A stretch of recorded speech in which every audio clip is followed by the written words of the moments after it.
Good morning. First, let me say it's really wonderful to be here. Not wonderful to be discussing some of these issues, not wonderful to be discussing Donald Trump, who I never thought I would be discussing post-November, but here we are. I want to thank the Critical Race Studies program for convening this. I think having more of these spaces are going to be necessary for us to resist and contest these policies that are coming out of the White House that are part of a larger project, as Asa was describing.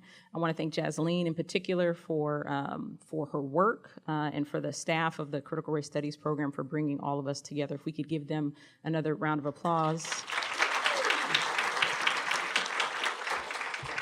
So Sherrod asked us to talk about our work and sort of what it means in this moment for the theme of this panel, which is racialized state violence.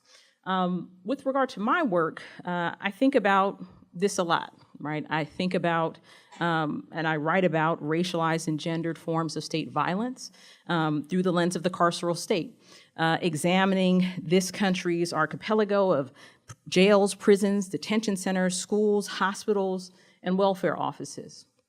I write about how systems and institutions regulate non-conforming women, mostly poor women of color, transgender women of color, as threats to society, and how their reproductive capacities are often targeted by these systems.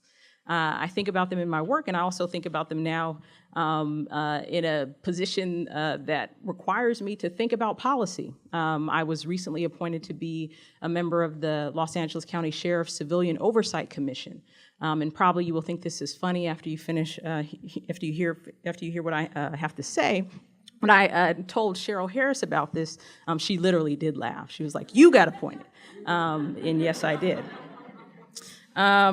So in much of my work, right, I think she was laughing because in much of my work, I describe the carceral state as a form of population control, right? And as Deed Spade notes, the use of the term population control removes the focus from discrete incidents or individuals and allows for an analysis of multiple systems that operate simultaneously to produce harms directed not at individuals, but at entire populations, right? I don't think that's a controversial thing to say in this room, right? But I think a lot of folks do see would object to describing our criminal justice system in this way or our prison systems in this way. But if you look at the historical continuities, that conclusion to me, in my estimation, is unavoidable.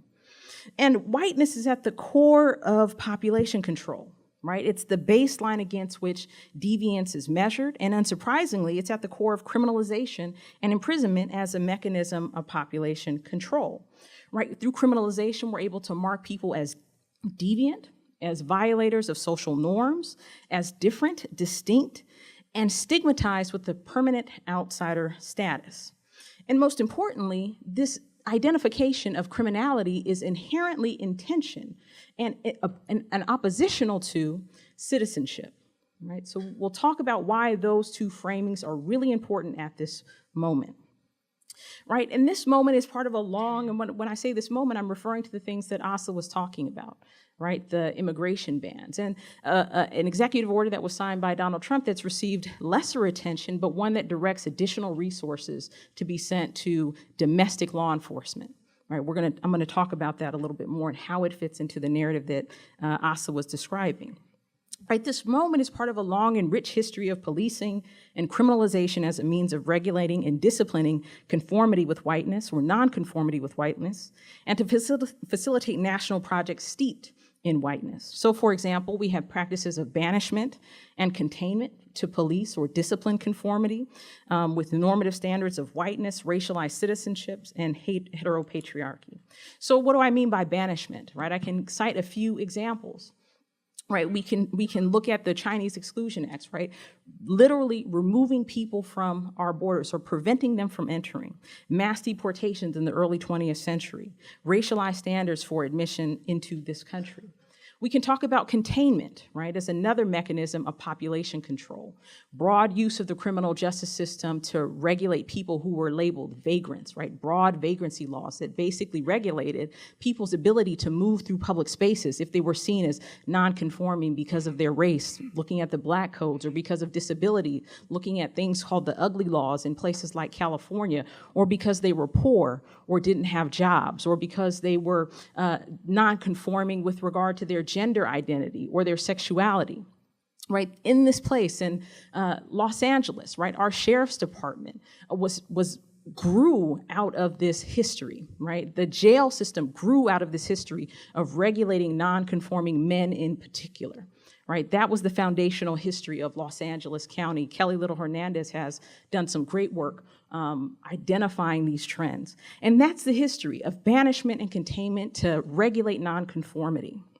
And we see this in this contemporary era of capturing millions of Black and brown bodies in jails and detention centers.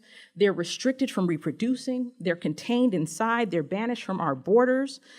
They're deemed to be deficient, sexually depraved, and for women, maternally unfit, right? They're criminalized often because they don't conform to, when I'm talking about women's prisons in particular, conform to our ideas about women. And this idea of nonconformity is reflected in the policies and practices in our jails and prisons, right? Such as shackling, sterilization, denial of medical and pregnancy care, and termination of parental rights, right? These are standard practices, right? We talk a lot about alternative facts, right, in this political moment, but these are alternative realities that are being imposed upon people in jails and prisons. These are extra constitutional spaces that allow these things to happen because these women have been deemed to be criminal and non-conforming.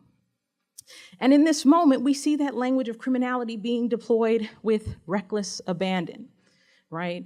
Immigrants being labeled criminals, Muslim communities being labeled domestically and internationally, being labeled criminals, Black communities being labeled criminals, right? This is not an accidental use of this terminology, right? There's criminalization of Blackness and Black spaces, criminalization of migration and survival, criminalization of gender expression, right? Particularly when we're talking about the removal of advice regarding transgender use of bathrooms, right? It's not about bathrooms, it's about ability to move throughout the world with dignity, right? And so the labeling of those people, of transgender folks as criminal, right, removes that dignity, it removes that ability.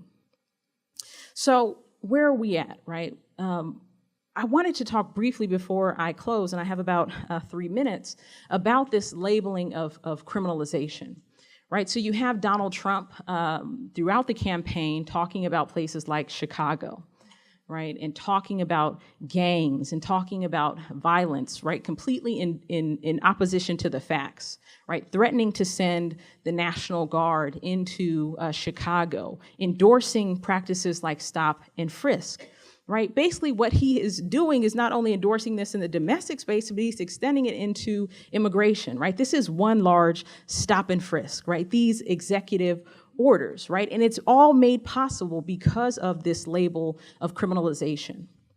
And it's also made possible because of the fact that we are in a liberal democracy, right? Where the Constitution legitimizes these practices. We think, you know, this wouldn't be possible if,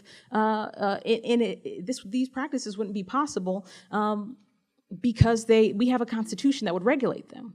But in fact, it's the opposite, right? We have, both in our prisons and on our streets, a constitution that facilitates and enables these practices, right? Prisons have been labeled sort of, again, extra constitutional spaces, spaces where the Constitution in particular ways do not apply with regard to protection of, for example, reproductive rights, with regard to certain forms of privacy, with regard to protection from violence.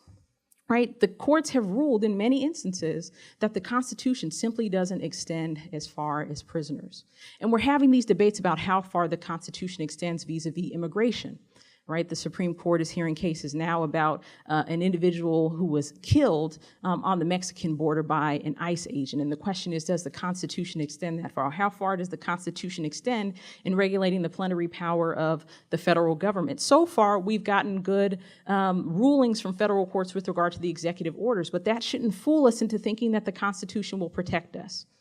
right? The Constitution has been used to justify these practices and to enable these practices, and I hope that we can talk more about this in the Q&A. Sort of what does this mean going forward if, in fact, the Constitution won't be able to regulate and contain the use of power, the labeling of folks as criminally deviant, the policing of gender nonconformity, and the expansion of the police state that we will likely see and we are seeing under the Trump administration.